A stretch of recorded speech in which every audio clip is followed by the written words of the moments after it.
मुझे कोई कपट, छल, दोष विचार ये प्राप्त नहीं कर सकते हैं। मुझे प्राप्त कर सकता है निर्मल मन, और हमारा मन मलिन है।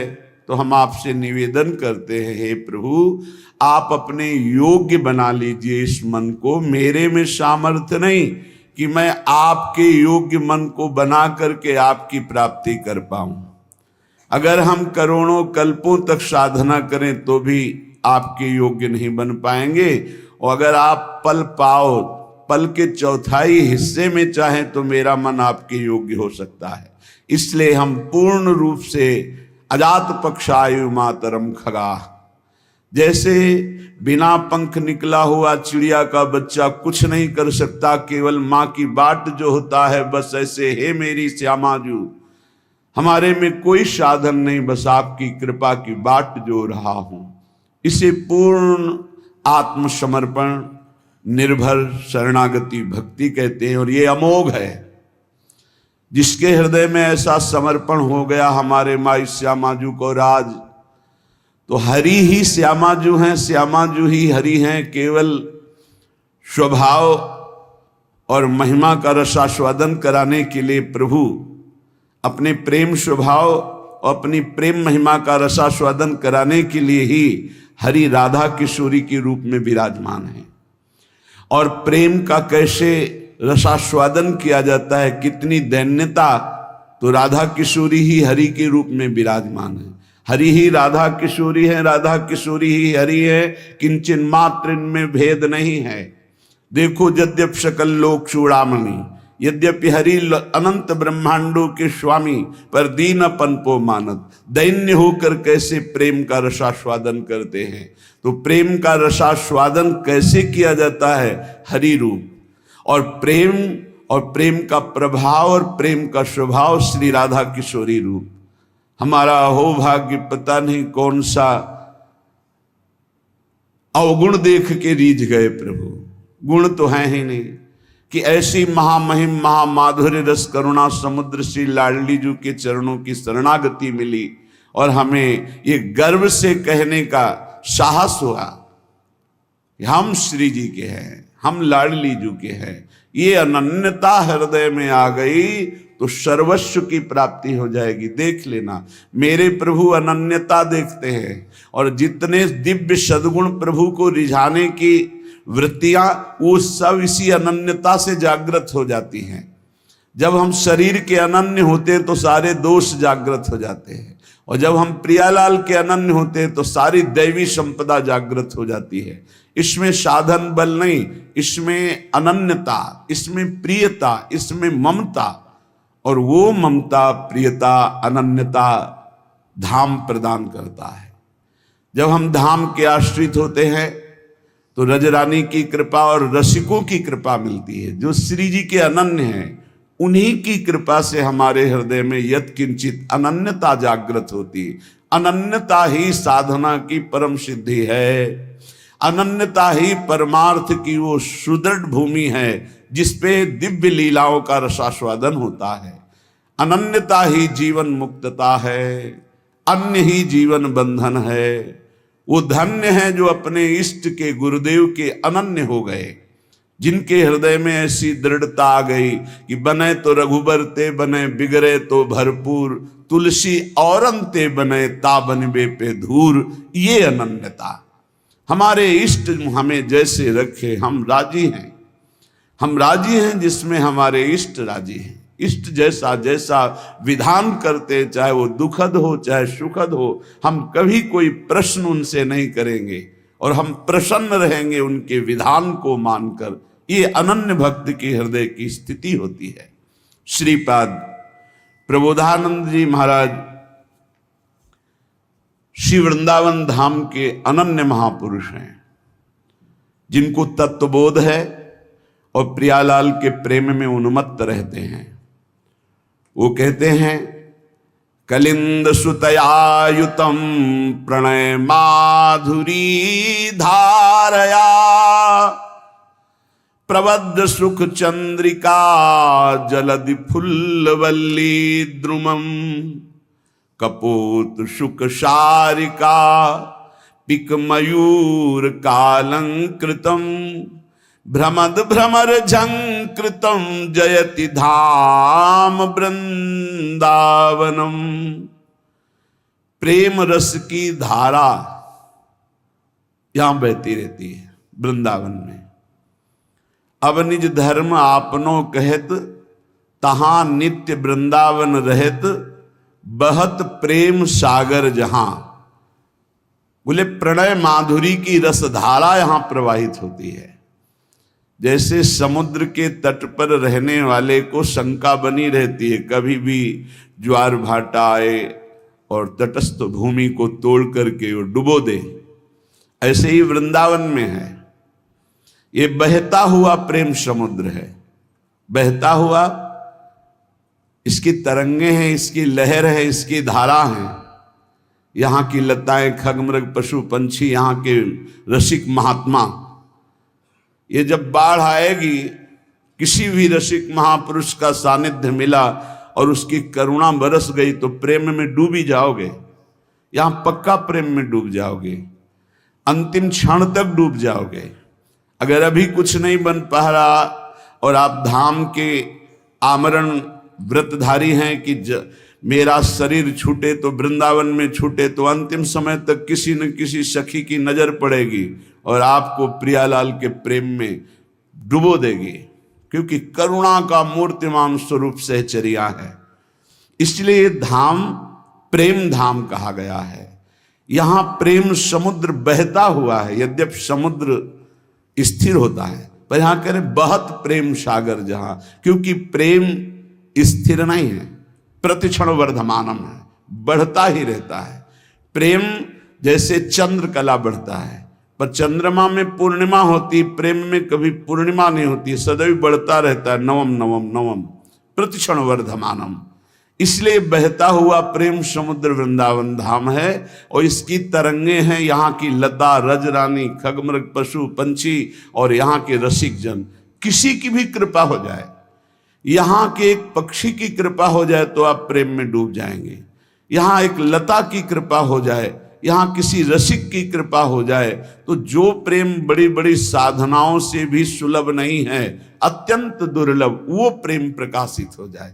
प्रेम मेरी प्रियाजू, मेरे लालजू, और उनका चिंतन करते हुए अश्रु प्रवाह कर हृदय में ऐसी पीड़ा हो रही, हाय कब मिलेंगे जो मेरे हैं अनंत जन्मों से बिछड़े, दरस बिन दुखन लागे नैन, भारी विकलता, अनंत जन्मों के पाप संस्कार भस्म हो गए, कर्म बंधन छिन्न भिन्न हो गए और वो भगवत स्वरूप होकर प्रियालाल की दिव्य लीला में प्रवेश पा गया।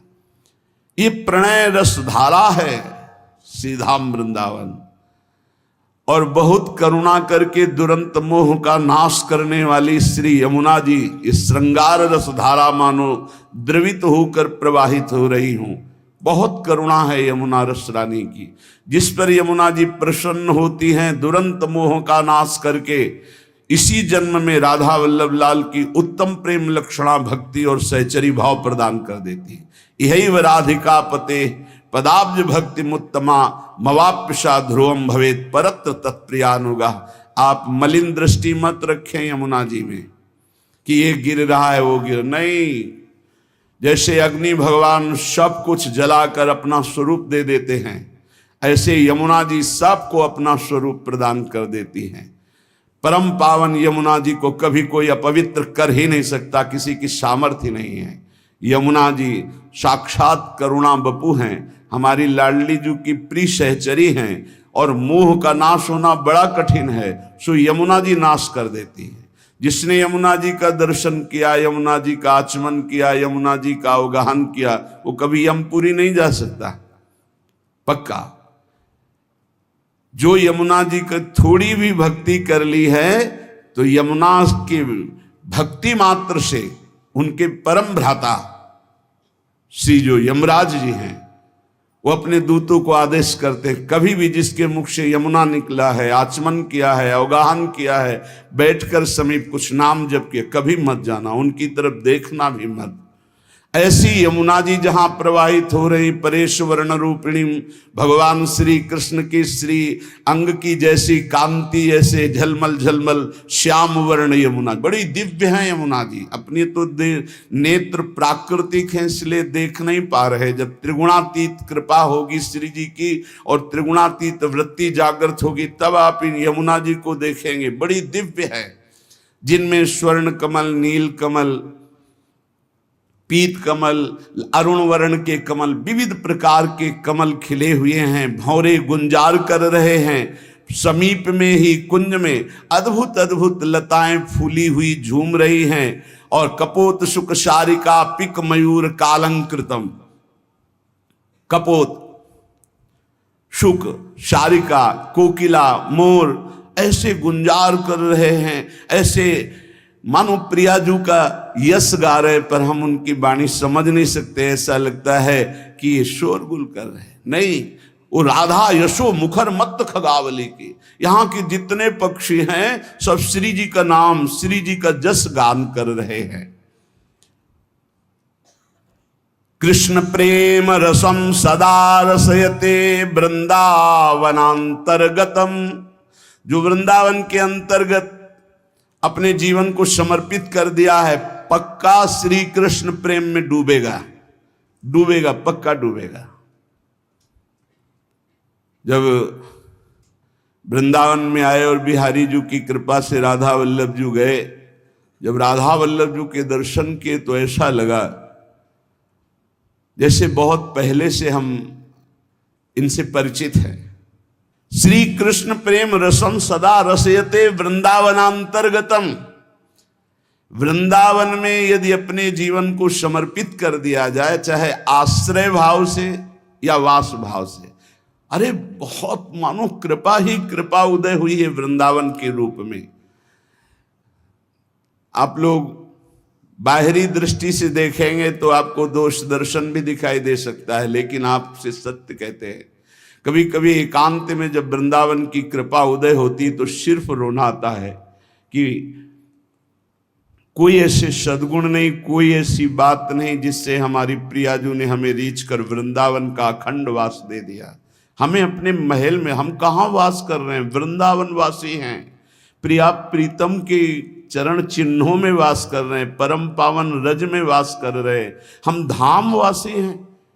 कहाँ नारकी जन्म, कहाँ नारकी योनियों में भटकने वाला जीव, और कहाँ परम पावन महामहिम शिव शनकादि द्वारा बंदित रज में वास करने का सौभाग्य। श्री कृष्ण प्रेम रसम सदा रसयते वृंदावनांतर्गतम, श्री प्रिया और कृष्ण लाल, प्रिया लाल के प्रेम रस से डुबो देने वाला ये वृंदावन है, जिसने वृंदावन का आश्रय लिया, वृंदावन का वास स्वीकार किया। आप केवल अपराध मत कीजिए, जो साधन पद्धति बताई गई उससे समय काटिए, परम लाभ तो कृपा से हो जाएगा। आपका प्रयत्न केवल अपराध रहित होने के लिए, आपसे असाधन ना बने, इसलिए काम तो सब कृपा से हो जाएगा। चेता स्थाणु चरिष्णु चिदघनम मोह रूपम तवापीदृशम, यहां अगर पक्षी भी कोई बाहर से उड़कर आकर वास करता है तो वो भगवत स्वरूप हो जाता है, चिदघन स्वरूपम। तो वो पक्षी क्या साधना करता है, केवल आश्रित हो गया वृंदावन के। ऐसे ही आप भी आश्रित हो जाएं तो कह रहे चिदघन रूपम तवापीदृशम, तुम भी वही चिदानंद रूप हो जाओगे यदि वृंदावन का आश्रय ले लिया, वृंदावन का वास स्वीकार कर लिया, वृंदावन का चिंतन करते हो, वृंदावन की महिमा सुनते हो, तो धाम आपको चिदघन रूप प्रदान करेगा। चेता स्थाणु चरिष्णु, यहाँ के चैतन्य और जड़ सब चिदानंद रूप हो जाएंगे। अभी हैं, आप देख नहीं पा रहे, लेकिन अंत तो गत्वा आप भी चिदानंद रूप हो जाएंगे यदि वृंदावन का आश्रय और वास स्वीकार किया। एवं चे नहीं भाति तद गुरु मुखान श्रुत्वा सदा चिंतय, यहां वृंदावन में सदगुरु का वर्ण करो तो तुम भी ब्रजवासी हो जाओगे। दीक्षा में नया जन्म माना जाता है। एक होता है बिंदु से जन्म लेना, जो पिता और माता के संयोग से, और एक होता है नाद से जन्म होना, जो गुरुदेव मंत्रनाद हमारे कान में करते हैं, उससे हमारा नया जन्म होता है। और ये नया जन्म ब्रजवासी माना जाएगा, वृंदावनवासी माना जाएगा। एवं चे नहीं भाति तद गुरु मुखात श्रुत्वा सदा चिंतये। श्री सदगुरुदेव का वर्ण करके, श्री सदगुरुदेव के मुख से जो तुम्हें साधन मिला है, नाम मिला है, उपासना मिली है, तो कह रहे सदा चिंतये, उसी का सदा चिंतन करो। गुरुमुख से निकले हुए नाम और मंत्र की बड़ी अपार महिमा है। जो वृंदावन में सदगुरु का वर्ण कर लेता है वो ब्रजवासी ही माना जाता है। उसका जन्म ब्रज में हुआ। कौन सा जन्म? बोले दीक्षा जन्म, नाद जन्म। इस जन्म की बहुत बड़ी महिमा है। जैसे अभी आपने आज दीक्षा ली, तो दीक्षा लेते ही पूर्व के सारे जो आपके अपराध पाप है वो भस्म हो जाएंगे। अब सावधान हो जाओ कि अब नहीं करेंगे। अगर ऐसा नियम ले लिया, पक्का विश्वास कर लिया और गुरुमुख से निकले हुए साधना का सांगोपांग अनुष्ठान कर, इसी जन्म में भगवत प्राप्ति हो जाएगी। सदगुरु के मुख से जो उपदेश हुए सदा चिंतय, उनका चिंतन करो। नाम का, मंत्र का, मार्ग का, जो प्रियालाल के प्रेम मार्ग का उपदेश हुआ। और कह रहे प्रारब्धांत मिहा वसाति सहसा स्वादिश्य से स्वम रसम। प्रारब्ध के अनुसार शरीर में जो दुख सुख आ जाए उसे भोग लो, उसे मिटाने की कोशिश मत करो। क्या होगा? बोले आपके हृदय में सहसा एक दिन देख लेना प्रियालाल प्रकाशित हो जाएंगे और आप उस आस्वादन से, प्रेम आस्वादन से उन्मत्त हो जाएंगे। क्या करें? कह रहे हैं कि जो वृंदावन का आश्रय लेता है, वास स्वीकार कर लेता है, वो श्री कृष्ण के प्रेम रस में निश्चित डूब जाता है। कैसे? बोले वृंदावन में सदगुरु का वर्ण करो, उनके द्वारा निकली हुई उपासना पद्धति जो श्रीमुख से है उसका अनुष्ठान करो, उनके बताए हुए मार्ग पर चलो, नाम मंत्र जो उन्होंने दिया उसका सदा चिंतन करो और प्रारब्ध के अनुसार जो दुख सुख आ जाए उसे भोग लो। यहां ये नहीं कह रहे कि उसे मिटाने की चेष्टा करो, उसे भोग लो तो क्या होगा? तुम भगवत प्राप्त हो जाओगे। ये सिद्धांत है। इसीलिए संत महात्मा बड़े बड़े आप देखो जो दिव्य हुए, उन्होंने अपने प्रारब्ध को नहीं मिटाया, दूसरों के प्रारब्ध को स्वयं लेकर भोग लिया। अपने प्रारब्ध को तो भोगा ही, औरों के भी प्रारब्ध को भोग लिया कि ये भजन करने में कमजोर हैं, प्रारब्ध आएगा इनको छीण कर देगा, चलो तुम आगे बढ़ो, हमें तो कोई फर्क नहीं पड़ता। प्रारब्ध को अपने ऊपर ले लिया। उसे श्री जी सहसा हृदय में प्रकाशित होकर प्रेम रस में डुबो देती है। ये धाम की कृपा, धाम में गुरु बनाने की कृपा, गुरु के मुख से निकले हुए नाम मंत्र का निरंतर चिंतन करने की कृपा से प्रियालाल का सहसा, सहसा माने कभी भी अचानक हृदय में प्रकाश हुआ और आप डूब गए। वो जब आप समर्पण हो, आपका पूर्णता होता है, तब ये स्थिति आती है। अचानक खड़े हैं या बैठे हैं या क्रियारत हैं, एकदम वृत्ति गोल, एकदम वृत्ति समाहित हो गई, एकदम डूब गई, क्या कहना है क्या करना है कुछ सुधी नहीं। मात्र एक सामने प्रियालाल, उनकी दिव्य माधुरी, दिव्य लीला, सच्ची मानिए निहाल हो जाओगे। बस एक जीवन का खेल है, जितना तुम्हारा जीवन बचा है उसे प्रियालाल के चरणों में समर्पित कर दे। संत वाणी, महापुरुषों के वचन हमको सदैव अध्यात्म मार्ग के बाधाओं से बचाते हैं और अध्यात्म मार्ग में पुष्ट करते हैं। यहां कह रहे हैं जो साधक भगवान के मार्ग में चल रहे हैं उनके लिए सावधानी की बातें हैं। बहुत सावधान होकर सुने और इनसे बचें।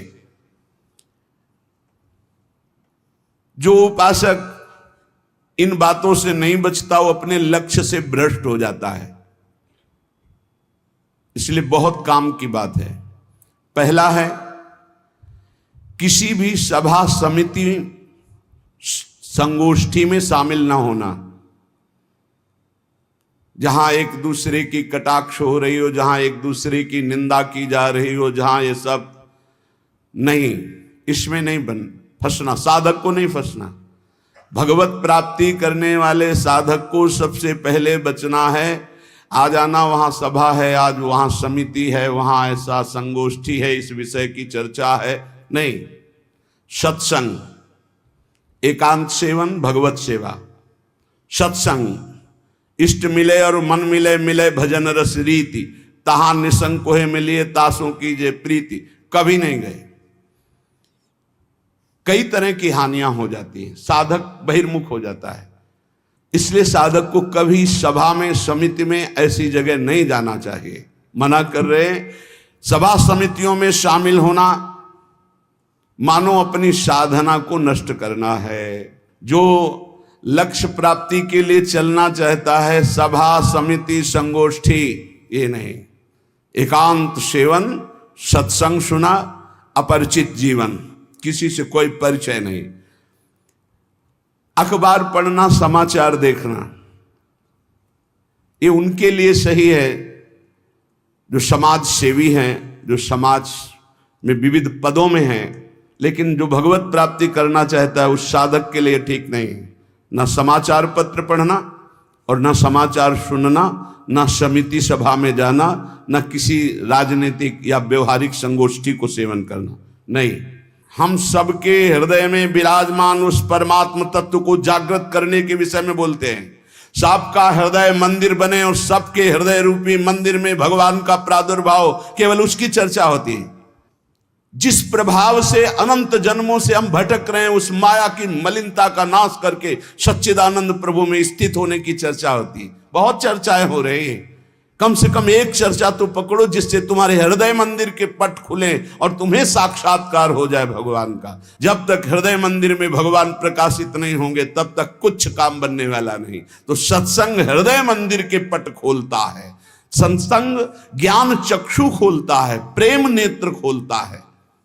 सभा समितियों में जाना, पक्ष विपक्ष की वार्ता करना, समाचार पत्र पढ़ना, समाचार देखना, ये साधक को छोड़ देना चाहिए। दूसरा, कोई भी मनुष्य तुम्हारे जीवन में विशेष अधिकार प्राप्त न कर पावे।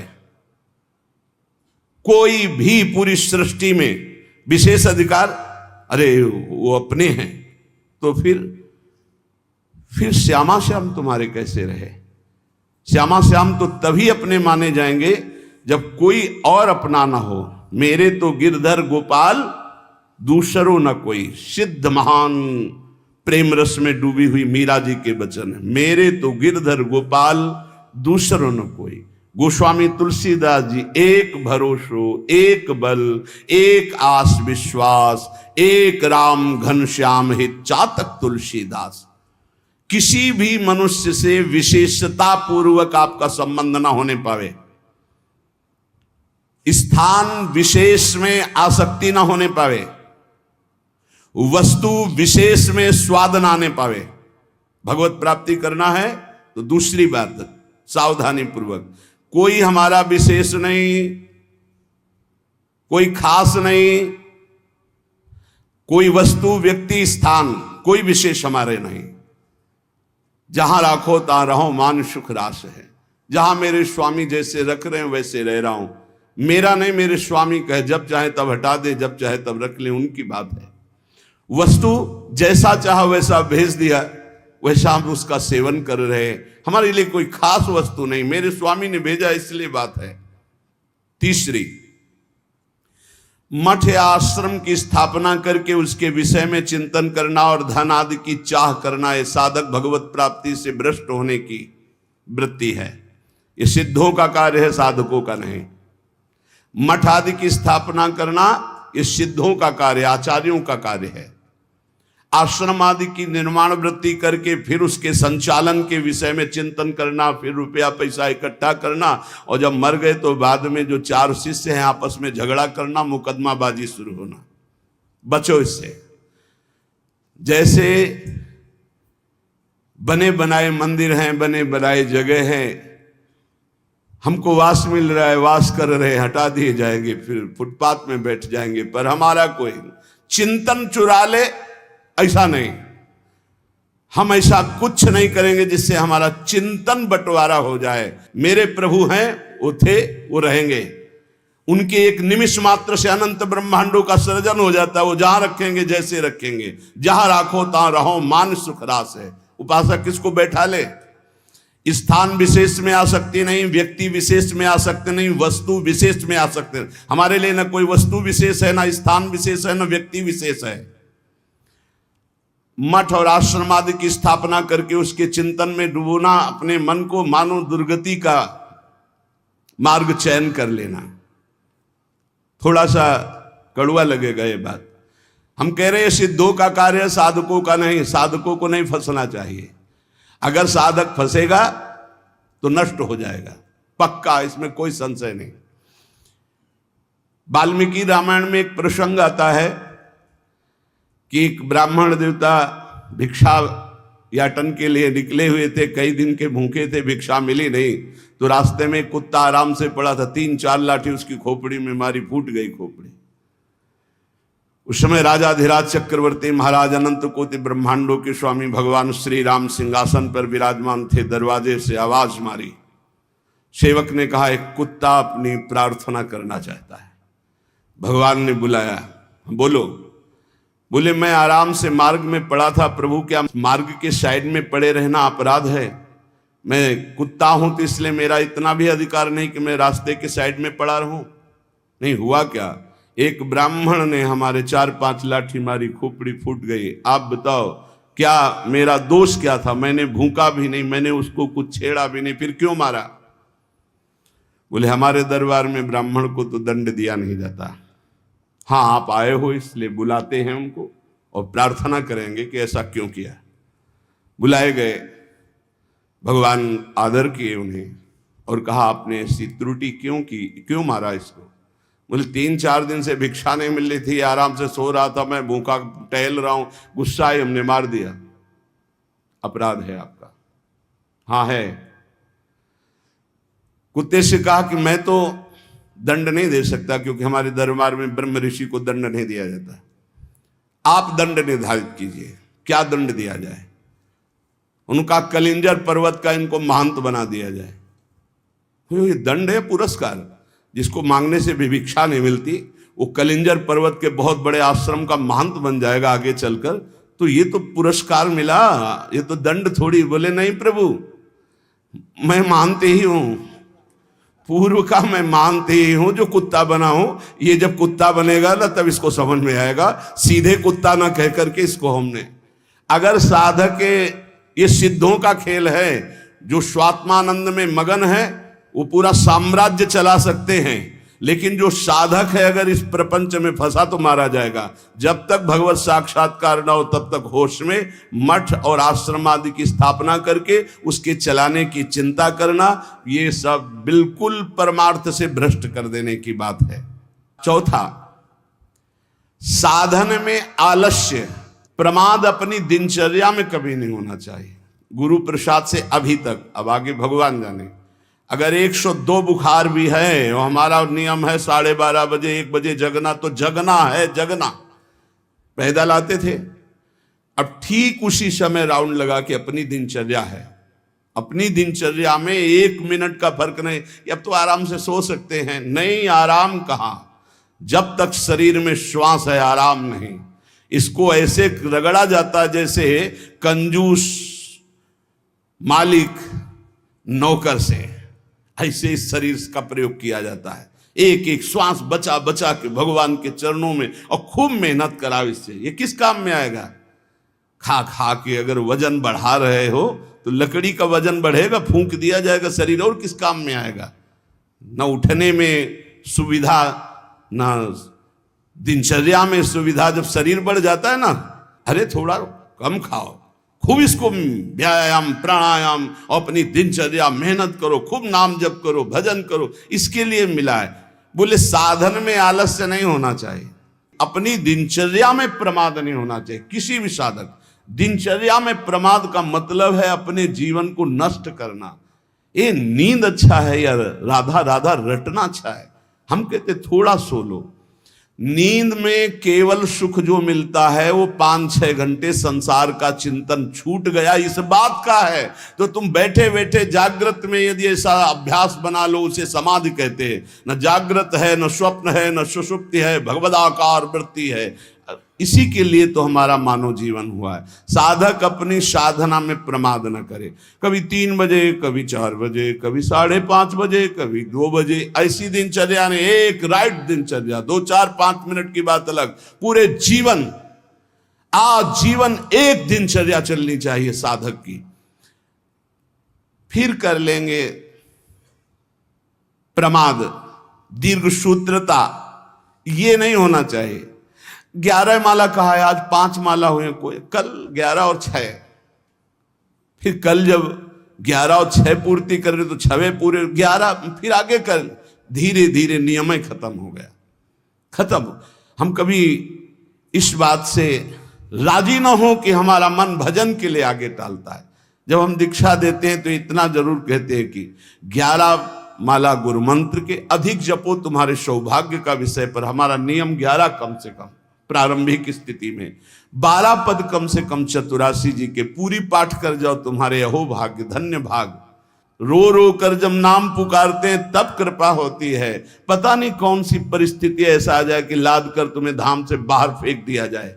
हाँ, कोई रोग हो सकता है, कोई घटना घट सकती है, इसलिए सावधान। प्रमाद स्थिति नहीं, दीर्घ सूत्रता नहीं, अपने दिनचर्या में कोई फर्क नहीं पड़ना चाहिए। जिसकी दिनचर्या ठीक नहीं है, पूज्य सदगुरुदेव भगवान के वचन, साधु की पहचान उसकी दिनचर्या से होती है। जिसकी दिनचर्या राइट टाइम फिक्स चलती है, साधुता ठीक चल रही है। अगर दिनचर्या में व्यवधान, तो तुम्हारे जीवन में व्यवधान है, हटा दो, अपनी दिनचर्या में आओ। दिनचर्या ठीक होनी चाहिए। गुरुजनों के वचनों में, शास्त्र के वचनों में अविश्वास, अश्रद्धा या उपदेश दिए हुए कार्य के लिए निश्चय की कमी।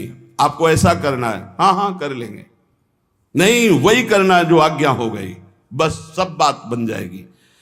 5वां, कोई तुमसे विजय प्राप्त करने आया है शास्त्रार्थ के लिए, पहले ही हाथ जोड़कर हार जाओ। अगर भगवत प्राप्ति करनी, परास्त करने की कोशिश मत करो। 6वां, अपने को संत मानना और दूसरों को दोष दर्शन करना, ये साधक का नाश कर देने वाला होता है। अपने को संत मानना, दूसरों को असंत मानना, मतलब पतन का रास्ता निश्चित कर लिया। आचार्य चरण कह रहे, क्वा हम तुच्छा परम अधमा प्राण हो गर्ह कर्मा, कहा मैं तुच्छ अधम अपराध करने वाला। अपने को असंत और दूसरों को संत माने। 7वां, दूसरों के दोष देखना और उनको प्रकाशित कर देना, ये केवल गुरु की वृत्ति में होना चाहिए। वो अपने शिष्यों के दोष देखकर उसे प्रकाशित करके नष्ट कर दे। बकाया साधक को ये कभी वृत्ति नहीं रखनी चाहिए कि दूसरों के दोष देखकर और उनको प्रकट करना, चुगली करना। अगर साधक किसी के दोष देखता है तो उसी के सामने उसको फटकारे, तब तो मित्र माना जाएगा। और उसके चले जाने के बाद यदि पीछे चर्चा करता है तो उसे निंदा करते हैं, निंदा करने से पाप लगेगा। तुम्हारे अंदर वही दोष बहुतायत मात्रा में जागृत हो जाएगा। शब्द याद कर लो। अगर किसी के प्रति तुम्हारा दोष दर्शन है तो उसी के सामने कहो उससे, ए भाई, हमने सत्संग में सुना है, ये जो तुम्हारी बात है ना, ये ठीक नहीं है, इसको सुधार कर लो। तो निंदा नहीं मानी जाएगी। वो चला गया, इसके बाद आप उसकी चर्चा करते हैं, अब ये पाप होगा। पर निंदा के किए त्यावत नहीं कछुआत, मूर्ख पर्वत पाप को ले चल अपने साथ। 8वां, किसी भी मनुष्य का ना शरीर से अपमान, न वाणी से अपमान और न मन से उसके नाश का चिंतन। जो तुम्हारा अहित कर रहा है, तुम्हारी निंदा कर रहा है, तुम्हारा अपमान कर रहा है, तो तुम्हें लौट कर अपमान नहीं करना। यह सिद्धांत है भगवत प्राप्ति का। और मन से संकल्प नहीं बनाना कि भोगोगे, क्योंकि तुम भजन करते हो। अगर ऐसा सोचे तो वो भोगेगा जरूर, लेकिन तुम्हारा भजन भगवत प्राप्ति के योग्य नहीं रह जाएगा। 9वां, पर चर्चा, बैठकर सदैव दूसरे के विषय की चर्चा। ये साधकों में कुछ दोष होते हैं, इसलिए इसका सुधार करना चाहिए। पर चर्चा, पर निंदा से साधक को बहुत बचना है। ये जबान बहुत दुष्ट है।